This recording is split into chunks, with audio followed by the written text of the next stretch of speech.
আজি এটা বৰ মহৎ অনুষ্ঠান। অসমৰ মোৰ ধাৰণা হৈছে এই মুহূৰ্তত অসমৰ কোনো এজন MLA বা মন্ত্ৰী নাই, বিধায়ক নাই, শাসন দলত থাকিব। মই বিৰোধী কথা নকৰোঁ যে নিজৰ পিতৃৰ নামত, পিতৃ ত্যাগৰ নামত এনেকুৱা ধৰণৰ অনুষ্ঠানৰ আয়োজন কৰিব পাৰিছে, আৰু যদি পাৰিছে আপোনালোকে মোক কওক, মই মানি লম। কিন্তু মোৰ খবৰ মতে তেওঁলোকে এইবোৰ কৰা নাই।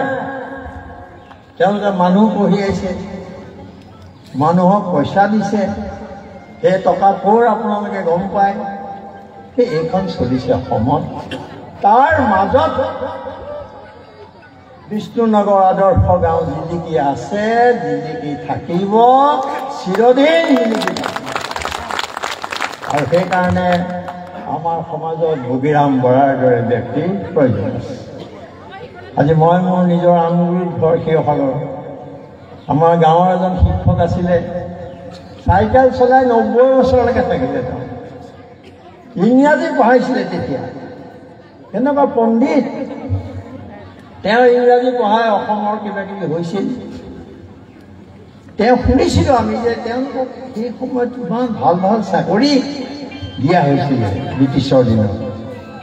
তেওঁলোকে মাষ্টৰ হৈ থাকিব, চব চাকৰি বাকৰি বাদ দি এইটো নকৰোঁ, সেইটো নকৰোঁ, তেনেকুৱা ঢেৰ উদাহৰণ আছে।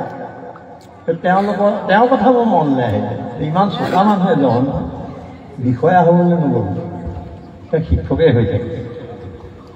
গতিকে মোৰ বিশ্বাস যে বগীৰাম বৰাৰ দৰে বহু ব্যক্তি আছে, যি চেষ্টা কৰা হ'লে হয়তো চৰকাৰী নিৰাপত্তা পালেহেঁতেন, কিন্তু তাকে নকৰি তেওঁলোকে স্কুল পাতিলে, মাটি ল'লে, আৰু এনেকুৱা ধৰণৰ সপোন এটা দেখি তেওঁৰ পুত্ৰৰ ওপৰত সেই দায়িত্ব অৰ্পণ কৰে, হয়নে?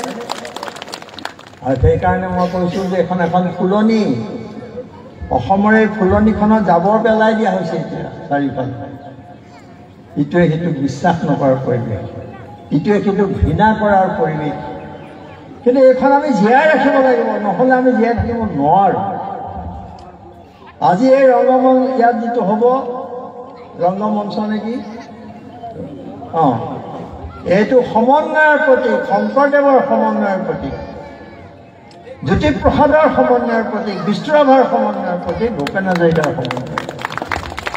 এই সমন্বয় ঐক্য সমাজৰ ভাঙি দিব খোজা হৈছে। মই আপোনালোকক বহুত ডাঙৰ কথা কৈছোঁ, চিন্তা কৰক যে আমাৰ ঐক্য সম্প্ৰীতি এইবোৰ চব ভাঙি টুকুৰা টুকুৰি দিব খোজা হৈছে।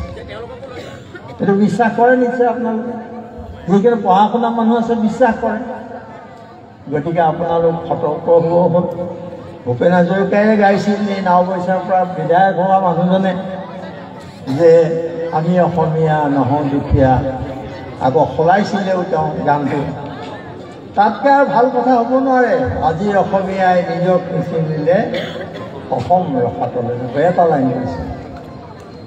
কিমান তাৰ মাজতে সোমাই আছে আজি সমস্ত কথা যে আমি ৰসাতলে যাবলৈ নাই, যোৱাটো আৰম্ভ হৈছে আমাৰ, কিন্তু আপোনালোকক দেখুওৱা নাই, দেখা নাই, লুকুৱাই ৰখা হৈছে।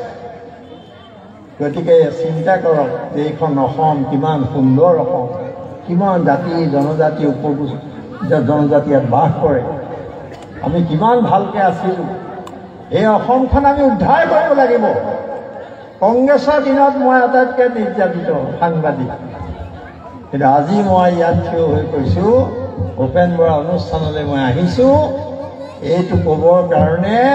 মই মনৰ যিটো বিশ্বাস যে ইমান অত্যাচাৰ বিজেপিয়ে মানে কৰিলে যদিও ভিতৰি ভিতৰি কৈছে, সাহস কৰা নাই, কিন্তু মই কৈছোঁ তাৰপিছতো যে কংগ্ৰেছ বিজেপিতকৈ বহুত ভাল আৰু ধৰ্ম নিৰপেক্ষ, আৰু তেওঁলোকে জাতিৰ প্ৰতি দায়বদ্ধ।